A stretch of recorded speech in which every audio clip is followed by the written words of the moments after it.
네, 여러분 반갑습니다. 리논 컨설팅의 대표 김영진입니다.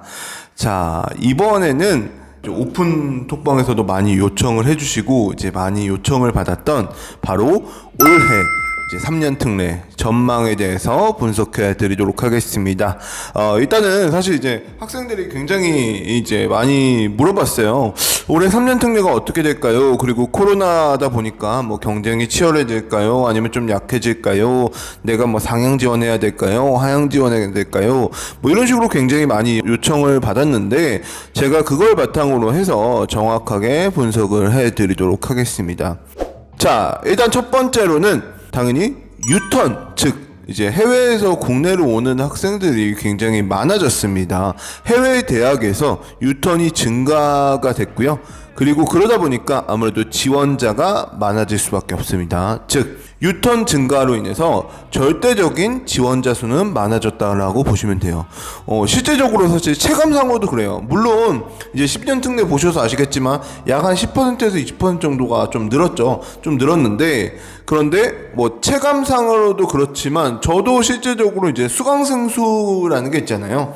저희 회사 전체의 수강생 수, 그 수강생 수가 사실 굉장히 급격하게 늘고 있어요. 그만큼 그 말인즉슨 지원자 수가 더 많아지고 있다는 걸 어떻게 보면 의미하거든요. 그래서 이제 그렇다라고 보시면 되고, 그래서 실제적으로 절대적인 지원자 수는 많아지겠구나 라고 생각하시면 됩니다. 자, 그럼 두 번째로는 경쟁이 치열해질까라는 질문들이 있어요. 즉 경쟁이 과연 어떻게 될까라고 했을 때는 그거에 대한 정답은 일부만 그럴 가능성이 굉장히 높습니다. 즉 모든 전공에서의 경쟁이 치열해지는 건 아니고요.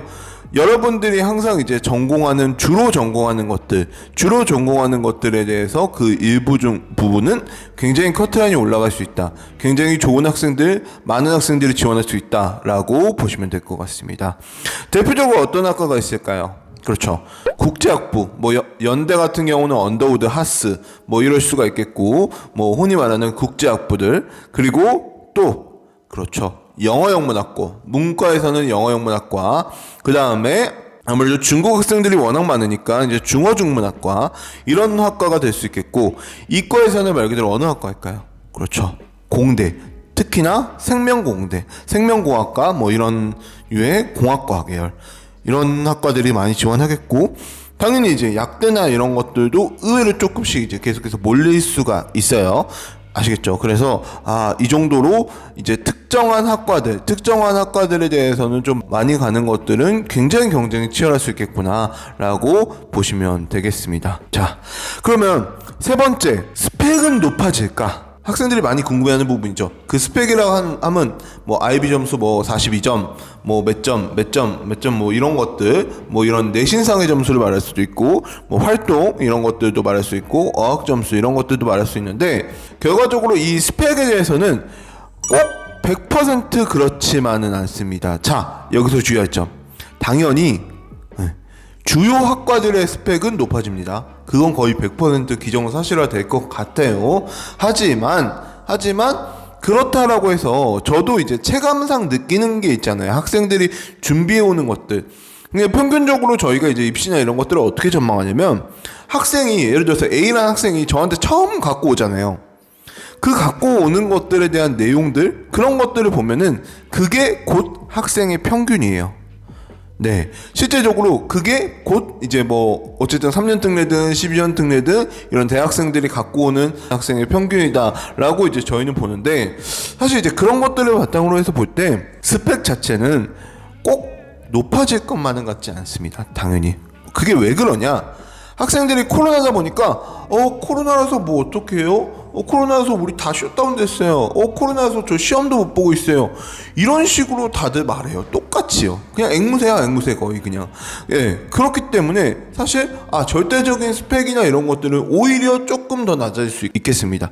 당연히 이제 주요 학과들은 더 높겠죠. 더 높아지겠죠. 더 경쟁이 치열해지니까 아무래도 그 중에서 더 나은 친구들이 뭐 한두 명이라도 있을 거 아니에요. 그래서 이제 그렇다라고 보시면 되고, 반대로 여러분들은 뭐 해야겠어요? 당연히 남들이 안 할 때 내가 하면 그렇죠. 기회겠죠. 그렇기 때문에 이제 그런 점들을 잘 활용하겠습니다. 그 다음 네 번째, 영어 성적이나 여러 가지 것들에 대한 공인 어학 성적, 우리가 흔히 말하는 뭐 SAT, TOEFL, 뭐 IH일 수도 있겠고, 이런 뭐 SAT2, ACT 등등등 이런 공인 어학 성적, 뭐 AP를 포함해서 AP까지 다 포함할게요. 네, AP를 포함해서 이런 것들 같은 경우는 상대적으로 중요할까라는 물음에 대해서 공인어학 성적은 상대적으로 중요도가 덜합니다. 그 이유가 뭐냐면 학생들이 기본적으로 계속해서 이제 그런 시험이나 이런 것들이 다 취소되고 있죠. 취소되고 있기 때문에 알아요. 입학사정관들은 지금 취소되고 있구나, 뭐하고 있구나, 이런 것들을 오히려 일반 사설 선생님들보다 훨씬 더 정보가 뛰어나시기 때문에 다 압니다. 다 알기 때문에, 그래서 여러분들이 마찬가지로 이게 뭔가 그 공인어학 성적이 조금 볼 수 없는 성적이구나, 볼 수 없는 상황이구나, 그래서 뭔가 조금 더 이런 부분을 좀 더 감안해서 좀 더 배려를 해줘야겠다, 이런 성격이 굉장히 강해집니다. 그렇기 때문에 여러분들이 이제 공인어학 성적에 대한 부담감이나 이런 것들은 상대적으로 덜 하겠다라는 것이 이제 저희가 네 번째 말씀드리는 전망입니다. 그러면 어떻게 해야 될까? 제가 항상 강조하는 거 있어요. 무조건 시험도 마찬가지고 모든 것도 마찬가지예요. 뭐 제가 뭐 인생을 많이 살지 않았지만 가장 좋은 거는 여러분 본질에 집중하는 겁니다. 본질이 뭐예요? 그렇죠. 내신, 활동, 자소서, 이거밖에 없죠. 이 본질에 집중하는 겁니다. 오히려 더 좋은 환경일 수 있어요. 왜? 절대적인 경쟁은 많아지지만 상대적으로 애들이 코로나다 보니까 다 맛이 갔어. 그럼 어떻게 해야 돼? 다 상대적으로 어떻게 보면 스펙 자체가 일부 대학, 일부 학과를 빼고는 하향 평준화되어 있는 거야. 그럼 우리는 요런 학과를 갈 거 아니면은, 그쵸? 아니면은 다 똑같은 위치고, 어떻게 보면 영어나 이런 것들도 내가 영어 성적을 굉장히 못 딸 것 같은데 애들이 다 영어 성적을 시험도 못 보고 있어. 그럼 기회잖아요. 그럼 뭐 해야겠어요? 그렇죠. 내신, 즉 여러분들의 학업 역량을 극도로 끌어올릴 수 있는 학업 역량에 집중하는 거. 자, 그 내신 중에서도 제가 앞부분 평가 기준에서 말했지만 전공 적합성이 잘 드러날 수 있는 거, 예를 들어서 뭐 기계공학과다 그러면 물리, 수학 뭐 이런 것들, 뭐 생명공학과다 그러면 뭐 물리, 생물, 생명과학, 바이올로지 이런 것들, 그런 부분들에 집중하라라고 하는 거고. 자, 두 번째는 활동. 자, 활동은 이제 이후에서도 계속 많이 다룰 건데, 어쨌든 전공과 관련돼서 뭔가 본인이 열심히 했다, 아니면 고민했다, 이런 것들에 대한 영상들이나 이런 것들에 대한 것들은 계속 지속적으로 있어야죠. 아시겠죠? 그런 부분들이 계속 굉장히 필요하다라고 볼 수가 있겠고요. 그 다음에 이제 세 번째는 자소서. 그쵸? 자소서나 이런 것들을 잘 써야겠죠. 물론 고대는 폐지가 됐지만 아직까지 자소서나 이런 것들은 계속해서 잘 반영이 됩니다. 그래서 이제 이런 것들 잘 써야 되고요. 그래서 뭐 이것까지는 어떻게 보면 당연한 얘기고 본질이에요, 사실. 이 이상으로 엄청나게 대단하게 뭔가 해주거나 다른 이야기를 해줄 건 솔직히 말해서 없고요. 자, 근데 제가 네 번째로 강조하고 싶은 거는, 저는 원래 작년에는 강조를 안 했어요. 올해는 더더욱 강조하고 싶은 부분이 바로 전략입니다. 전략 진짜 잘 짜셔야 돼요.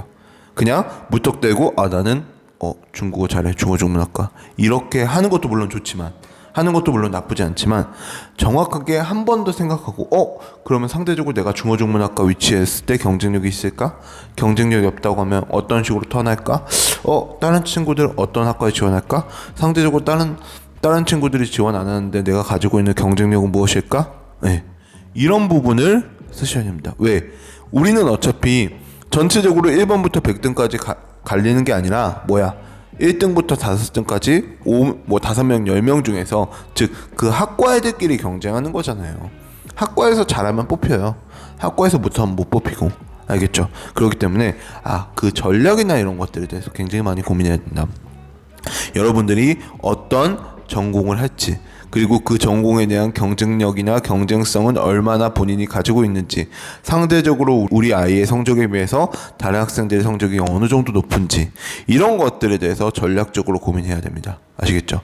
그래서 제가 설명회를 계속해서 개최하고 제가 계속해서 학생들한테 말하는 이유가 바로 그거입니다. 자, 그러면 3회 어쨌든 3년 특례 전략에 대해서, 그리고 앞으로의 올해 전망에 대해서 제가 분석해 드렸고요. 그 다음에 이제 궁금하신 것들이 있으시면은 언제든 물어봐 주시면 제가 또 친절하게 답변 드리도록 하겠습니다. 네, 감사합니다.